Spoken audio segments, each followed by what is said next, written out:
Yeah, so let me just start like formally introducing Neelu, since most of you all don't know her. She is Neelu. It looks like a short form, but that's her name, Neelu. And she's been practicing Theta Healing for the last 12 years. I know her for the last 4 years. She's one of the highly clairvoyant and psychic person that I have come across in my life. And she's had a huge impact on the way I look at spirituality and I look at intuition.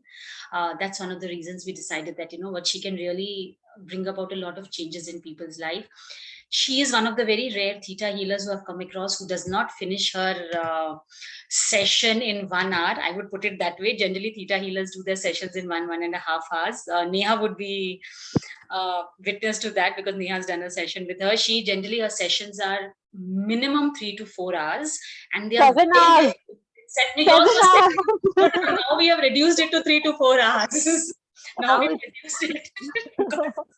Because it's very difficult for people to handle it, So even 3 to 4 hours, people start getting restless. Yeah, but she's one person whose one session is, believe me, more than enough, because she packs in so much into that session. Because with her, I think one thing that I would like to mention here about Neelu before she starts talking, we all talk about letting go and surrender. She's one live example I have come across in my life whose belief in Krishna is so high that, I mean, anything happens to her in her life, good or bad, she just surrenders it to Krishna. She doesn't see beyond that. For her, she is in my life. She's one person whom we can learn about how to surrender, because nothing affects her, because anything that happens, it's Krishna for her. Yeah, because once you have faith, you're taking. When your mother is with you, you don't have to worry for anything at all. So this life here in this world is like an illusion to me. It's not real. This life is just like time pass for me, But I'm always like living, because the minute we shed our body, the life is over. Like we don't remember anything that we have lived before this. But we, like in our past lives, we would have been equally serious about our life, but we don't remember anything about it. So the same way, when we shed this life, this body, this life is going to be over. So I don't give it any importance. And I think the second reason is because once you are into Siddhi Yoga and Kriya Yoga and very hardcore yogic practices, then you start becoming an interdimensional being. And then you're not only stuck to earth, because you're connected with so many different dimensions, so many different beings, good and bad. But then it's like how you're at home, then you go to work, then you go to meet your friends. Like for me, humans is like being at home, and then I go to work and I meet all kinds of things. That's like that. So then that illusion is gone, and then it's not the truth. Sorry to interrupt you. That was, like I said, she comes up with things which are very tangential, but they make a lot of sense. So let's start this with, I'm going to ask a very basic question, Neelu, which I think most of us have confusion about. Like these words like intuition, sixth sense, psychic, clairvoyancy are something that a lot of us use. But is there a difference between these words or how we use it? No, there's no difference, but there's a difference between the degree. Like, if you say intuitive and you say clairvoyant, these are two different degrees of the same thing. Like when you say, I go to school, but you go to school and you're learning alphabets, and you're going to school and you're learning chemistry is two different things. So it's like, it's the same thing, but the degree that you go deeper into, it's a little different. Okay, so if you could just talk about the degrees of these various things. See, initially, like initially, people don't even realize that they have psychic abilities. Like when I had psychic abilities, I didn't even know that I have psychic abilities. Like there was once a time when I was just walking on the road, and a song started playing in my head. And then I was like, first I played the song in my head, and then I was just thinking, I've never even heard of this song. I don't even know the song. How am I singing it? And then I realized, and then within a second, there was a guy like walking next to me on the road, and he started singing this song. That is when I realized that I can hear him. And then, because I know then I started realizing that people around me, I could hear everybody talking in their head. So, and especially for people who are evolving spiritually and people who are like becoming healers and trying to become aware, trying to, people who have a profession connected to these abilities, it is very important for them to be able to know what is happening, you know, because even in normal life, when you meet someone, even in work or personally, or anyone, you just meet someone, for your own safety, you need to know how that person is. Is it safe for you to know this person, or is it not safe for you? So,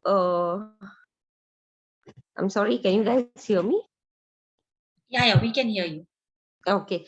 So, yeah, things like that, So, there are many, many reasons why you should be aware of your plus and minus, psychically. So, you could say, a lot of people say, Ki, I have a dark tongue. Whatever I say comes true. That's not a dark tongue. That is, you are evolved to a state, Okay, talking about when we say something, it comes true. Now, if we talk about generally, then it is more like if you are pure to a certain degree, whatever you say, when you are feeling feelings very intensely and you say something good or bad, it comes true. But if you see it at the with the yogic point of view, we have four different centers of speech. The first one is behind our navel. The second one is in our heart, around the heart chakra. The third one is here, and the fourth one is in the tongue. So generally, people who are very, they keep lying, they have no virtues and things like that. They speak through their tongue. So no matter what they say, no matter how much they curse or whatever they say, nothing is going to happen because their speech doesn't carry any power. And then there are people who are good, who are not very, very evolved, but they have a pure heart. So they speak from their throat. So when those people talk generally, it doesn't have a major impact.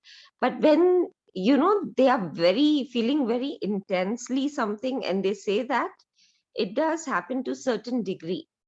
And then there are people who speak from the heart level, that is the center of their speech, because they have practiced something in this life or past life, and their speech is quite purified to a certain amount, and when those people say things, they just happen, you know they say, okay, God bless you with a son will be born, and God bless you with this, like chota mota things, whatever. I mean, of course, this dunya ke liye, it's not chota mota, but not for this world, but for general people, that is a very big thing. But then it happens because their level of purity, their speech is coming from here. So their speech contains power. And then there is the fourth level, which is behind the navel. Now, this people who are fully accomplished, Jivan Muktas, the ones who have attained liberation, people who have zero karma, people who are only thinking about the welfare of every, human being and animals and earth and everything. Now, these are the people who speak from that center. Even all the five elements obey these people. Like if they ask the mountain to move, the mountain will move. Something like that. So, talking about degrees, and we are talking about the power of speech, these are the 4 degrees when it comes to the power of speech.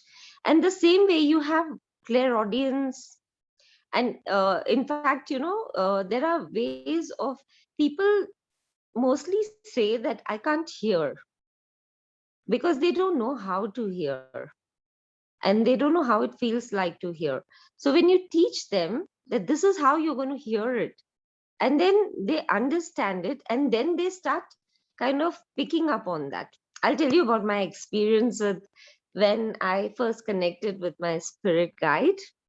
um, So I was Just very take a desperate minute to to connect. explain about the concept of spirit guides for all those who don't know what spirit guides are. Okay, so each one of us has a whole damn battalion working with us, you know. So we, before we come to Earth, we kind of choose our own spirit guides depending on the lessons we have come to learn, depending on the journey that we have come to take. So, like my spirit guide, she's very spiritual because my life is completely based on spirituality. And like, for example, when my father passed away, he actually came back and offered to be my spirit guide. But I know that he was not spiritually evolved. He was very good in business and this and that, but he was not spiritually evolved. So I turned him down, you know, and I said, no, I can't accept that. And then I have so that's how it is. We have spirit guides, we have maybe one or two spirit guides. It depends on a path, because now I have a new spirit guide where she's supposed to take me higher up, but I haven't been able to connect with her so far. I'm not yet starting to do that. But my spirit guide so far has helped me to get where I am, and the other spirit guide is supposed to take me beyond that. And then we have master guides. So master guides are like our gurus, you know. Like, I have a guru who's from another world, so he's my master guide. I have another guru who's from this world, he's my master guide. And I have a lot of respect and love for certain gods and goddesses, you know, who actually help me in my work. Like, I don't know if you guys have heard about, there is a god who is called Murugan. He's Lord Shiva's elder son. So he helps me a lot in cleansing, clearing, and things like that. I just went to his temple yesterday. So, uh, yeah, so all these are my master guides, the ones whom I depend on. And then you have something like Indians would know, you know, we have something called Kuldev, the god who rules and takes care of our family lineage. I didn't know the importance of that till I started my Siddhiyog meditations, because when I would sit and meditate, so I kind of like Deepti said, I'm all Krishna, you know. So so when I used to go into deep levels of concentration, I used to always expect Krishna to show up. But most of the time, my Kul Devi, who is Devi Ma, she used to come and she used to tell me things that she discusses about me to Krishna. So that is when I realized that it's very important. The role of our Kuldevi is very important in our life. Kuldev, Kuldevi, whoever. So for you know, Muslims, it is Allah, and for Christians, it is Jesus. Things like that. I don't understand. Maybe Allah or Prophet Muhammad. He could be this thing, but like that, you know.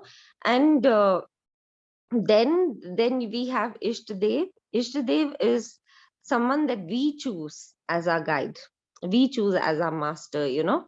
And like, I have chosen Lord Krishna as my Ishtadev. So then he's there, and then we have angels who work with us. I have this beautiful animal guide, you know. He's like so stunning. He has come into my dream twice, and he's given me messages. And he's like a boar, like, you know, a a stag, like a male deer. I don't know if it's called a stag. I don't know what they are called, but he's a male deer with this phenomenal horns, you know. So you have your animal guides. People have more than 3, 4 animal guides. So even if we are not aware of them, they are always working with us and for us, protecting us, guiding us. So we have them, and then we have our ancestors, like, you know, our parents, our friends who pass away. They are always helping us from the other side. So we have like a whole battalion. Uh, we have archangels, and we have uh, nature guides like fairies and all those things, you know. So we have like a whole battalion working with us. Only thing is, we are not aware of them, and we are not aware that we are so protected and supported and guided. And when people say that, oh, I can't hear, I can't see, because they're expecting to hear the way we are talking right now, but that's not how you hear. And they're expecting to see the way we see. Initially, you're not going to see like that. Only after years of practice, you're going to see like that. But then there is a way of seeing. So once that awareness comes, oh, I was telling you about my spirit guide, how I connected with her. So I was very, very desperate to connect with my spirit guide. So one day I was just sitting and I was very frustrated after 2 3 years of trying. I was so damn frustrated, and I said, "Who is my spirit guide?" And then I heard this voice in my head, and no, I asked, "What is the name of my spirit guide?" And heard this voice in my head, and it said Serena. And I was like thinking, Serena, what kind of a name is that? I have imagined it. I just kind of did not believe it. Then there is this lady from Pune. She is she does auto writing, and she's a student of Khorshad Bhavnagri, the one who's written Laws of the Spirit World. So then I wrote to her and I told her, I desperately need to connect with my spirit guide and stuff. So she did a reading for me, and she sent me a letter, and the very first line in the letter was, your spirit guide's name is Serena. And all my hair just stood up, and I was like, oh my god. First of all, it was an eye opener that this is how you hear. I didn't hear her like, how we hear each other. I heard her in my mind as a thought. And that is when I realized, okay, this is how you hear. But then later on, when you evolved a lot, there are many ways of communicating, many. You don't really need to hear in your mind. You don't have, most of the time, they want to intuitively connect with you, and all the messages start coming to you through feelings. And then people don't know how to decode those feelings, and how to, because they get kind of misled and they don't get it. And that is where they don't move forward. See, even I have gone through this for a long journey to learn, because even I didn't know, but it took me time. But one good thing is that because of Theta Healing, I had a strong connection with the creator. But I don't practice Theta Healing the way it is. And I feel the reason I'm good at Theta Healing is because I'm a Kriya Yogi. I was a Siddhi Yogi, and then I practiced Siddhi Yoga for so long, and because of which I became like clairaudient, clairsentient, clair, every damn clair. But I didn't know how to use it. So when I learned Theta Healing, it was they gave us the tools and technique, and that really helped me. Not that everyone in the class felt that way, because they were just starting. I already had my Siddhyog background, so it was far more easier for me to get through that thing. So I'll just go on and on, but I would like this to be more interactive. So anybody wants to ask her anything or something, because as she said, she can go on for like next 24 hours. Anybody wants to ask her anything regarding what she has said, or any experience which y'all have faced, which y'all have not been able to understand, which she can help you decode? Hi, can I introduce myself? Yeah, sure. Please introduce. Hi, this is Nikita Kaushik. It was really nice hearing you out, Neelu ji. Thank you. I I can't just see. I yeah, can't. 1 minute. I'll just Yeah. Okay. It was really nice hearing you, and I just missed the starting part, but everything was pretty overwhelming when you were talking about your spirit guides and spirit animals and stuff like that. Uh, I have recently started all of these similar experiences and the journey towards spirituality, and every day there's something very unique that just comes out, and I keep wondering that how and why is this happening. So the other day I was just trying to understand that you know who is your spirit animal and how do you connect with this. uh, I mean, reading is one thing, of course, experiencing is another thing. But is there some way that you can figure out or So which spirit animal do you represent, or something like on those lines? Yeah, so what happens is I have friends who know all their spirit animals and they have gone and done shamanic journeys. So I think shamanism is the best way for you to connect with your spirit animals. Okay. So I have not done shamanism, but I know that it's because in shamanism, doing a journey with your spirit animals is the thing. So Hmm. so it's very easy for you to be guided and connected with them. It's a Okay. very powerful thing I've heard, because as many friends of mine have done it, they've gone all gaga over it and like they're strongly connected and everything. I Okay. don't know if Anita is, No, it's she's there. not here, right? Nikita messaged me. I have a healer in Healclinic who does shamanism. All right. All right. All right. I'll do that. I'll do that.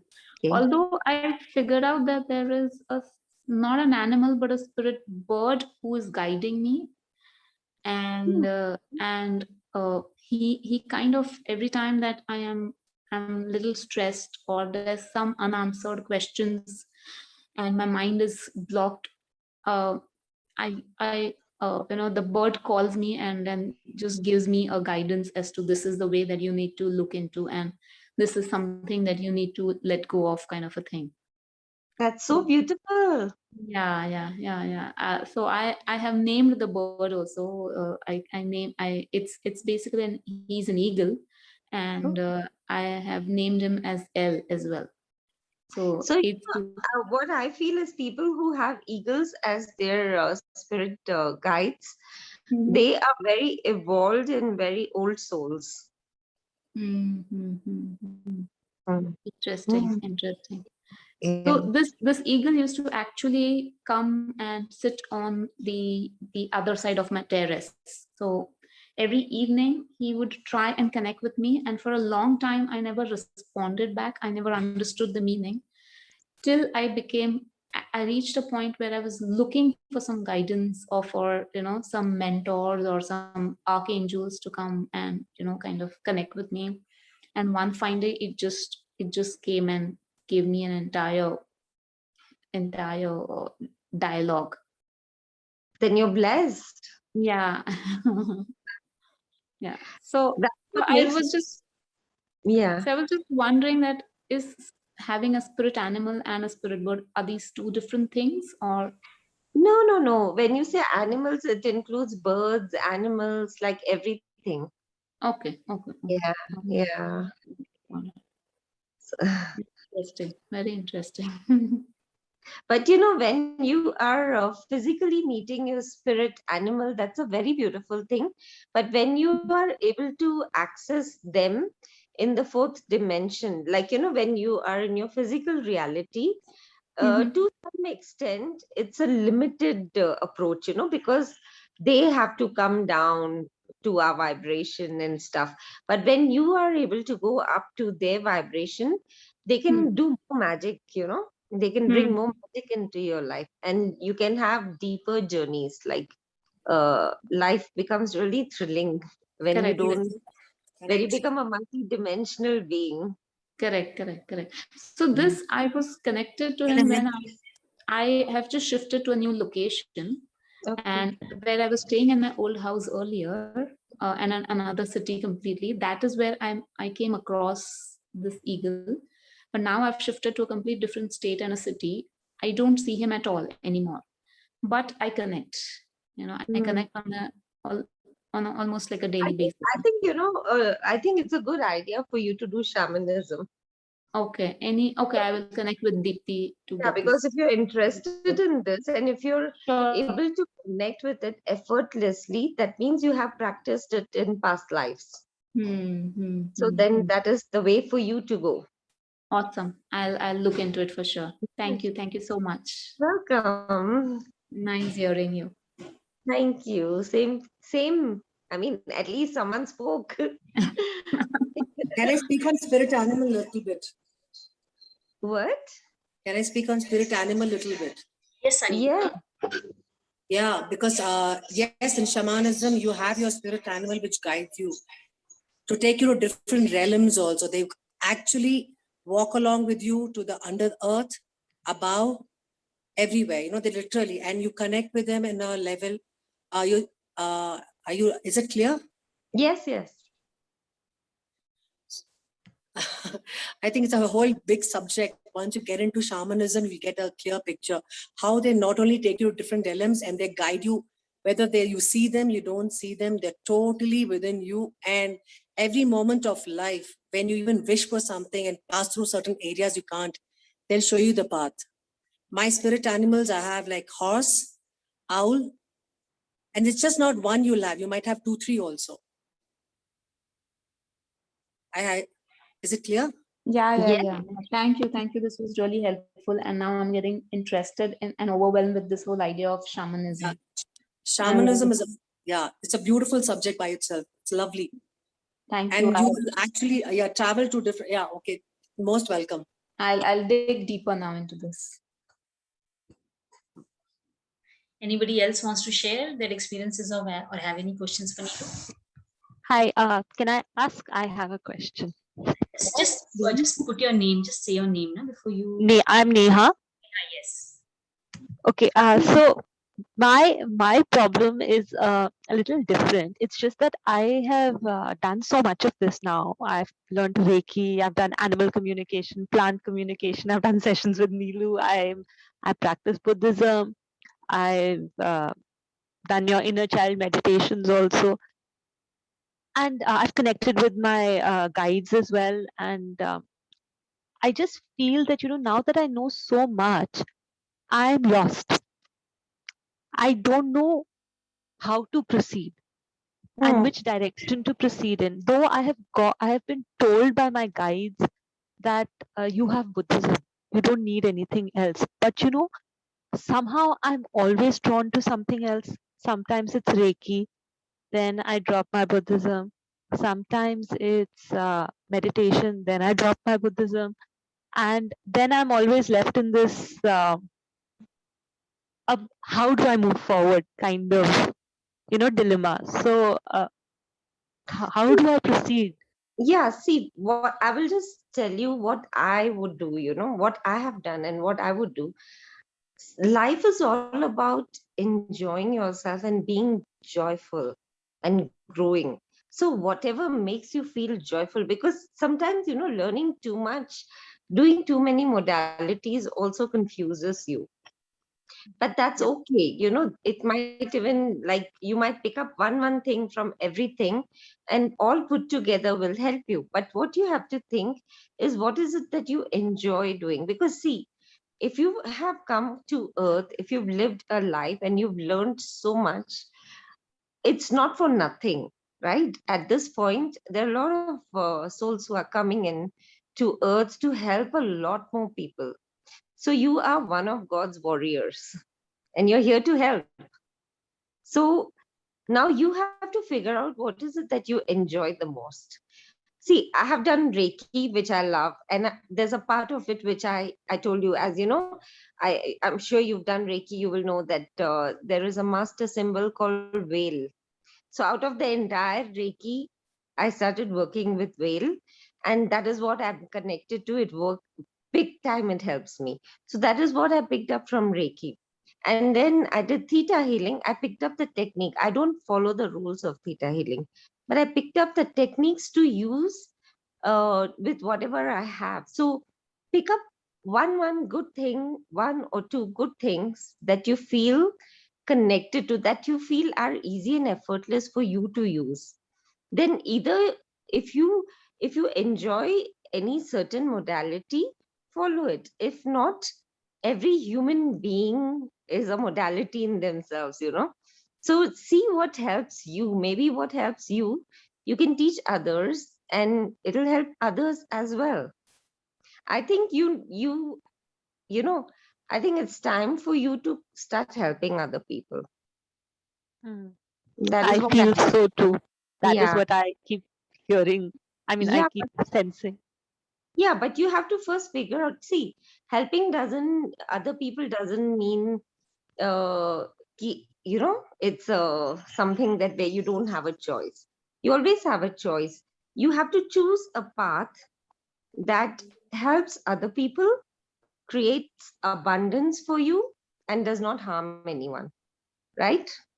These are the three things that is a checklist, because the path I have picked, it helps everyone I'm in touch with. It creates great abundance for me. Financial abundance and freedom is very important on earth. And the third thing is it doesn't harm anyone. So that is your checklist. So if you pick something and it fits all the three things, then that's your way to go. The thing is, you have to be happy doing what you're doing. If you are not happy with any modality, if it doesn't thrill you, then find something else, create something else. Yeah. Every human being is a creator in itself. Reiki, pranic healing, theta healing, all these were created by humans, right? They were not there on earth. They were all created. Even great things like Kriya Yoga and Siddhi Yoga, they all came down from Lord Shiva. So there is a beginning of everything. So you need to find, if you yeah, it's good if you are able to connect with something that you're already doing best. Go ahead and do it. If not, see what comes to you easily, and it kind of brings joy to you, it brings money to you, and it helps people around you. Just go for that. Okay. Thank you. Welcome. Nandini has a question. Yes. Hi. Actually, it's not a question. It's just a sharing. It's quite, uh, how do you put it? Very interesting that just yesterday, I watched a documentary on something called reconnection, and how this person went to Vrindavan and spoke about. He sort of had a very. He found himself over there, and today that you said that your god of you really like Krishna, and this is just the sharing I have. So yesterday, because I've never really I connect more with Shiva, but this was just really interesting to because after a long time I was just searching through, and then I found this particular documentary, and he spoke about Vrindavan and how the journey of both Radha and Krishna. I think Radha was from a place called Javat. This is where they, have her as she, and how the force of her love, keeps Krishna. She got angry with Krishna over something, but Krishna could not do anything till he asks her for his, for forgiveness. And then there's this beautiful, the kind of celebration they have. And and then you spoke about this today. So thank you. Nandini, I don't believe in anything that I can't see. So even when it comes to my life, Krishna, I hated him most of my life. I used to think this guy goes around flirting with all women. He's not my kind of a guy. so, so I grew up disliking him.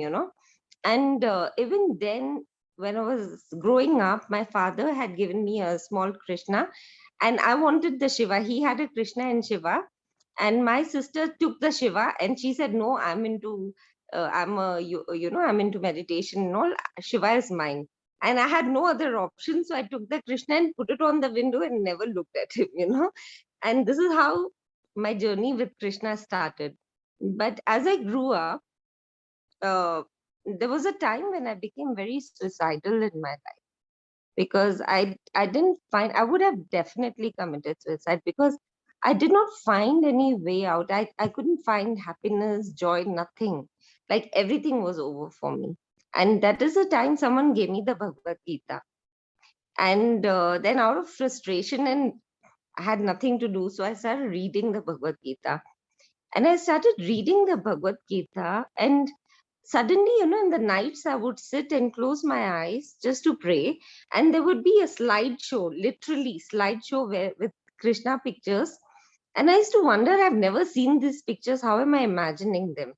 But then it went on, and I started experiencing. I experienced the world of hell. Apparently, at that time, I didn't know that that is the first step into spirituality. And then I experienced the world of the moon, and I had a lot of experiences. That is when I became very psychic, and just by reading the Bhagavad Gita. And I would know who's going to come in the house. I would know who's thinking what about me, where in the world. Like sitting there, I would know everything, And then things changed in my life. Like, my life started moving forward. Then I put the Bhagavad Gita aside, and then everything stopped. Then after quite some time, again, I started like thinking about him, because, suddenly there was so much happiness in my life, and that made me feel very insecure, and I thought, okay, I'm going to lose my path. So that is when I started missing Krishna so much, and I kept looking for someone to show me a path, a path where I can get him. Then someone sent me a book. It's a beautiful book. Everybody should read it. It's called Play of Consciousness, written by Baba Muktananda, whose guru is Bhagwan Nityananda. So the minute I saw Nityanand Mukherjee ji, I thought about my, Bhagwan Nityananda. So anyway, I read that book, and it was about Siddhi Yoga. And then I was just, thinking, and suddenly, like I was thinking, I read that book, and it was about his spiritual journey. I've given that book to Erica. I don't know if she started reading it. So anyway, I shut that book, and I said, I wish something like this happens to me. So, Baba Muktananda, who has written the book, he had passed away. This happened in 2002, 2003 around. And he had passed away like 10 years before that. And he just appeared in front of me. And he said, I've come to tell you that you've been awakened. And my Kundalini just rose, and my life shifted. And that is when, I used to be pulled out of my body, taken into different worlds. I started meeting different beings, good and bad. And that is when I realized what had happened to me before. Because when you're evolving spiritually, you always first experience, when you're going up, you first experience a lower world like hell, then the world of the moon, world of the ancestors, then this Indralok, and there are many dimensions. So that is how you start going upwards and evolving as a human being. And I don't know where we started and we've landed up here, where I go on talking. I can keep talking. So, yeah, so what I'm trying to say is, I don't blindly believe in anything. Then Krishna started coming to me, as I told you, Devi Ma started coming, she started talking, and then Krishna started coming. And then he started giving me solutions, not just for my meditation and stuff. He started giving me solution for my life on earth. If I have a certain problem, he used to come and tell me in my dream, go meet this person and he will help you, and things like that. Yeah, so I'm going to stop this topic here. Otherwise we can go on till tomorrow. Let's do one thing. It's 9:40. So you wanted to do a small process, right? Yes. Yeah. Is everyone okay with it? Yeah. Is everyone okay with her doing a small process? Just give a thumbs up Okay. or a yes on the chat. Okay, I'll just take you through a journey where I want you to know a little bit about consciousness. Okay. And then we'll do another exercise, which is again about consciousness, but it's different. So I want you all to close your eyes. Sit in a comfortable position. If you want to stretch, just stretch a little bit. And sit in a comfortable position. Just take a few deep breaths. It's a very short exercise, nothing great. So I want you to bring all your attention on the toe, the big toe in your right foot. And when you're doing this, I don't want you to move any part of your body. Just stay completely relaxed and still, completely still. And all your attention, put it on the big toe in your right foot.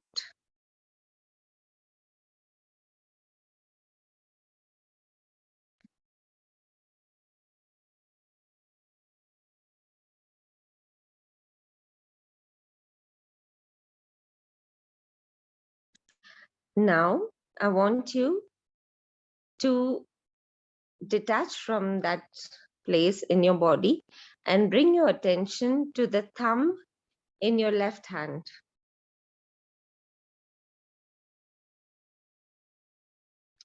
You're completely comfortable, relaxed, and still. Being still is the most important thing. And bring all your focus to the thumb in your left hand.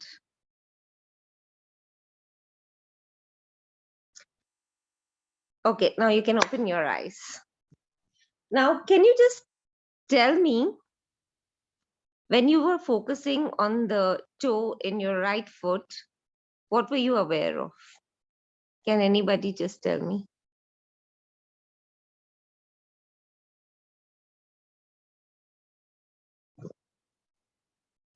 Yes, Nityanand. Yes, please. Yes. Yes, so I was possibly trying to, my eyes were closed, so I was trying to imagine how my toe looks and the nail and, basically the form and shape of that toe. Okay, so you were connecting to your toe visually, like with your inner eye. Yes, that's right. Okay, so can someone else tell me what? It just felt like the toe is very big and very light, like it's Okay. growing, like the toe is growing. So you were feeling the toe. Yeah, I mean it just Yeah, you were feeling the toe. Yeah. Can anyone else share?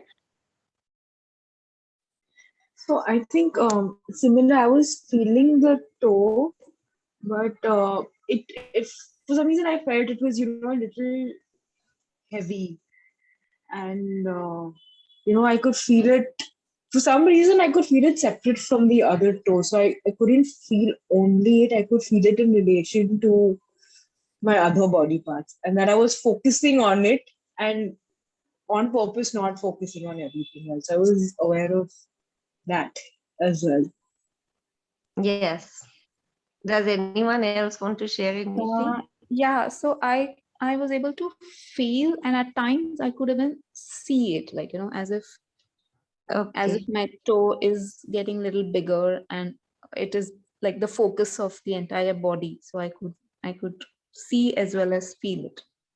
Okay, good. So now you know which are your major psychic senses, right?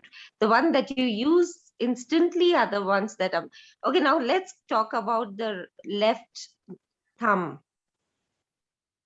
What I want to know is, when you were aware of your left thumb, were you aware of your right toe as well? Not for me, I was completely focused on my left thumb. Yes. Anyone else? No, I was aware of the toe as well. I mean, for some reason, I was constantly linking them to again, comparing their energies. Basically, it just like my toe felt heavy, my finger felt lighter, and there was a comparison when I shifted focus. That was happening. Okay. Okay. So now let me tell you what was the purpose of the whole exercise. Alifa was exactly right.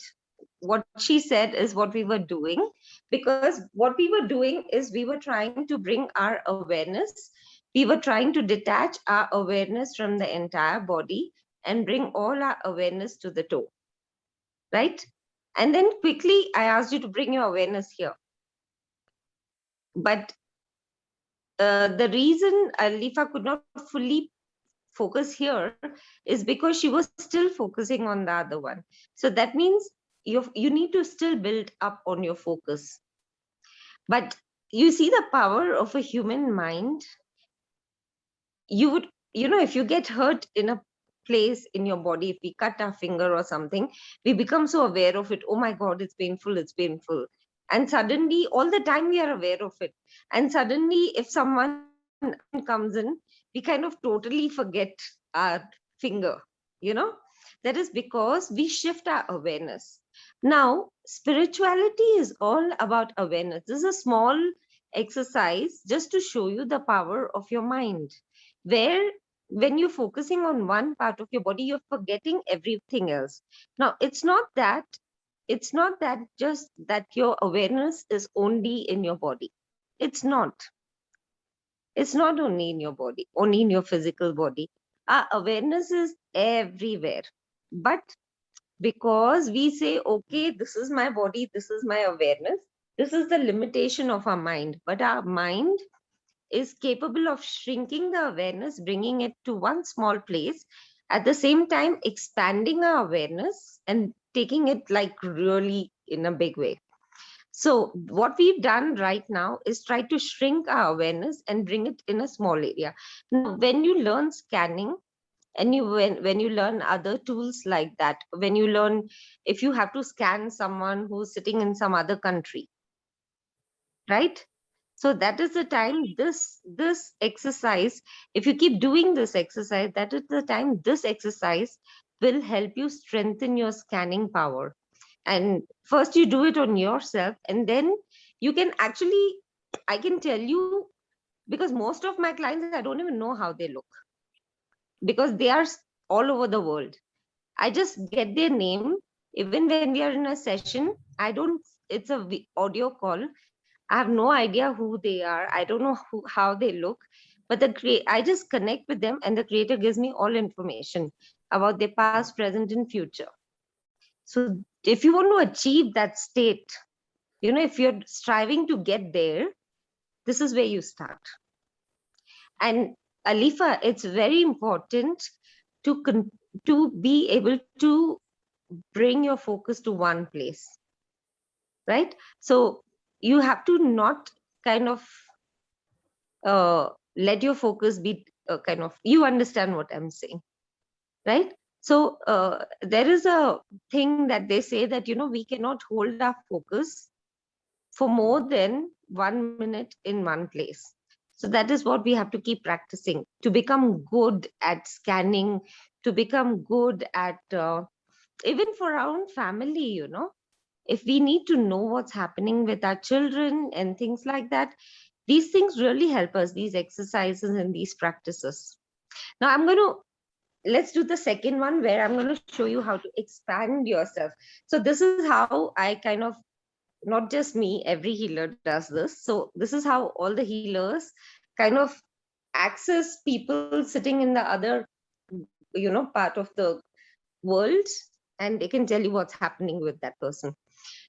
See, we are everything that there is.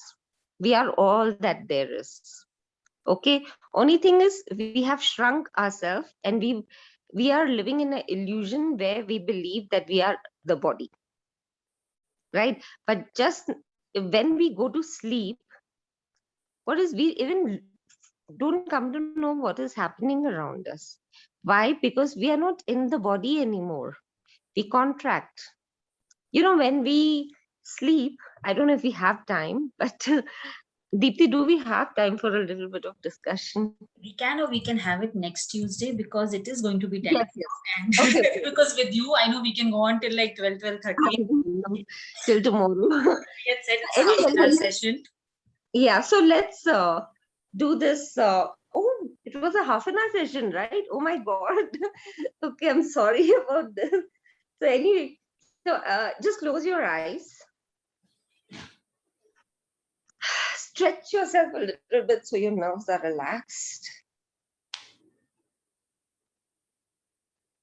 And take a few deep breaths. Relax your body.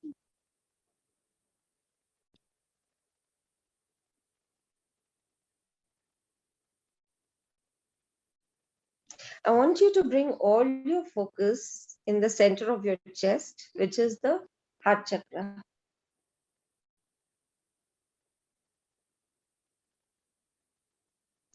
And keep listening to your breath coming in and going out.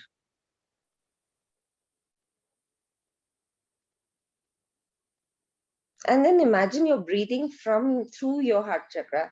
The breath is coming in from your heart chakra and going out from your heart chakra. So even though you're breathing through your nose, but just feel the breath coming in and out of your heart chakra.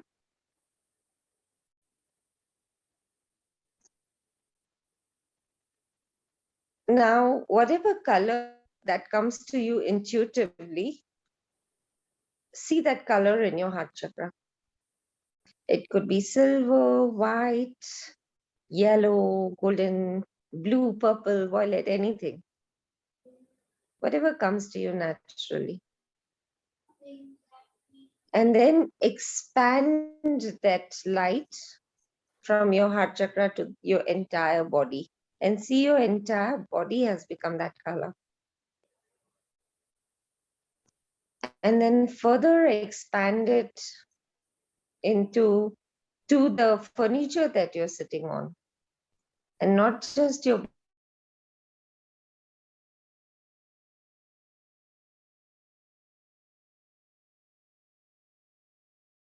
entire room becomes of that color, and that you become the room. As this color expands, you expand, your consciousness expands. And that the entire building, you expand and become the entire building, your home or wherever you're sitting. And then you expand and become the entire street. And you expand and become the entire neighborhood. And you expand and become your entire city. And you expand and become your entire country. And expand and become the entire earth.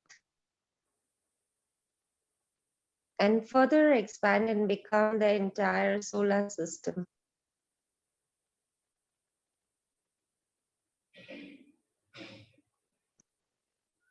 And expand and become the entire Milky Way galaxy. If you don't know how that, if you don't know how it looks like,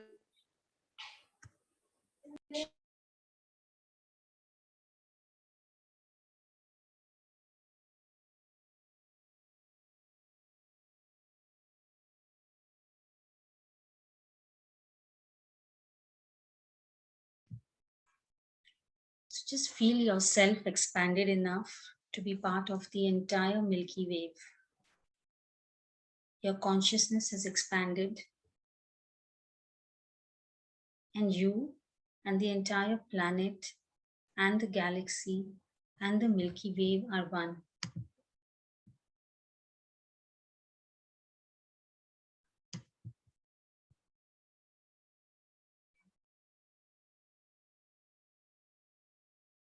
You can sense and feel everything that's happening anywhere as you are part of it, and it is a part of you.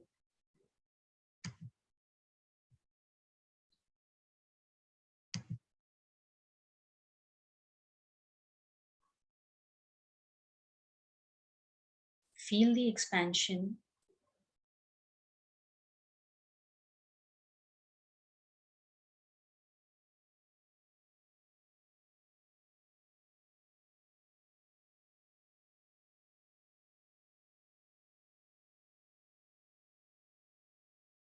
And slowly start coming back from the Milky Way. Come back to the universe, the galaxies, then to planet Earth, and then back to your country, back to your city, to your street, back to your house, into the room where you're sitting,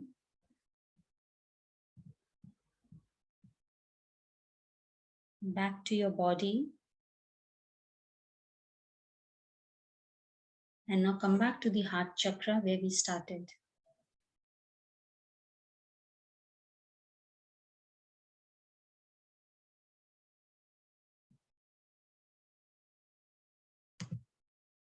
When you're comfortable, open your eyes.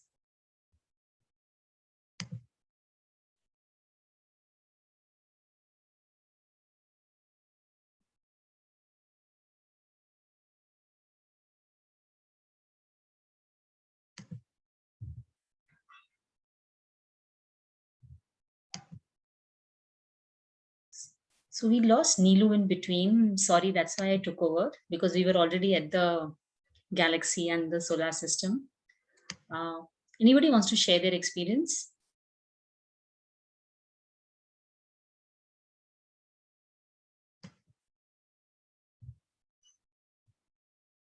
So I'll go first. Sure. Yeah, it was a nice experience of finding that color spreading around me, and taking control of the room, and then the building, and I could actually imagine that happening. And then on the street, so from a colorful scenario, it was becoming monochrome and things like that, and it appeared as if I was actually moving out. Uh, yeah, there was a WhatsApp video which was forwarded a long time back. So many kilometers away, and that kind of thing. So Right. it appeared like that to me. Nice. So anybody else who wants to share their experience? Yes.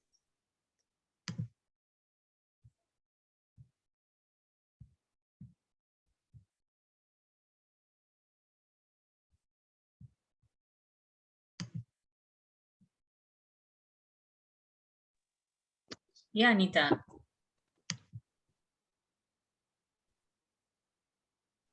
No, just trying to connect. There was some issue with my connection. That's it. Nothing Okay, else. okay. Anybody Yeah. else wants to share their experience? Yes, Neha.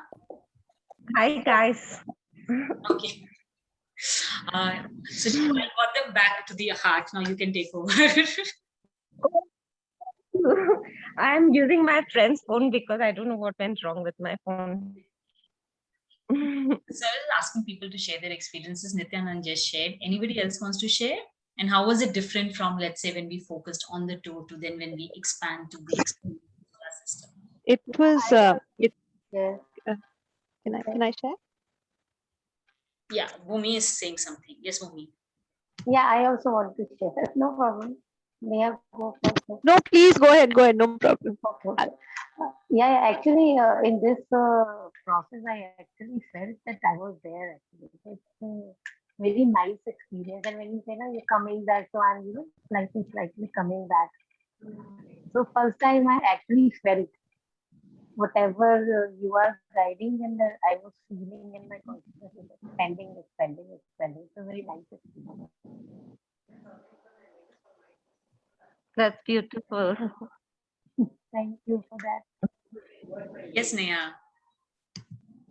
Very similar to what Bhumi said. It was a very out of body experience. I think I fell asleep also at some point in that. And then when you were calling us back, then it was like, okay. Okay, nice. Anyone else? Yeah, I think even I just dozed off in between and I was in complete trance. So I lost connect for some time. And yeah, I was not in my own senses, I think.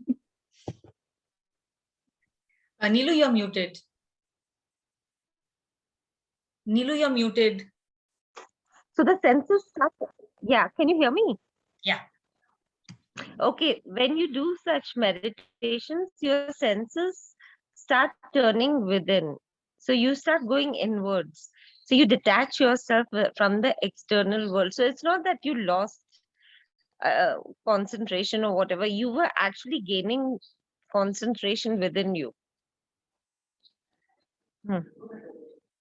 Yeah. All right. Okay, cool. I know it's 10 o'clock. It's more than 10 o'clock. So let's look at catching up again next Tuesday with Neelu. Yes. In the meantime, you could, Yes. like what we have said, you could practice these 2 sessions to improve your focus and to expand yourself. And then next week, we can start with sharing your experiences as to in this week, something different that happened to you. If you became more aware of some message that you got or something that happened differently than what has been happening in your life, especially in terms of awareness. I think that would be a good step forward. I would like to thank everyone for coming. And it is so amazing to meet up. It's so beautiful, Thank you. Thank you, Neelu, for being here. I know you're on vacation in Kodaikanal, but she's still here. So no, she's someone I'll say with this that she came in my life in 2016 and she is largely responsible for changing my life to a very, very large extent. I know I've used the word large 2 times because that's the extent of influence she's had on my life and she continues to have. So That's thank you so much for being here. so sweet of you, but you are very intuitive. You're very intuitive. So Thank you, Neelu. Wonderful session. It was really nice. Thank you so much.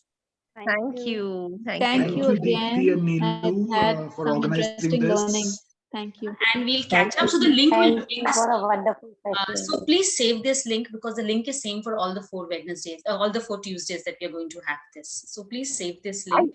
And next time, just come up with more questions related to spirituality and intuition, clairvoyance, deeper questions so that if you have any doubts, we could clear them. It'll be nice. Yeah, so she's giving homework to everybody as she gives to me every time we talk. But yes, that's what she has. So see you all next Tuesday. Bye. Good night. Thank you. Thank you, guys.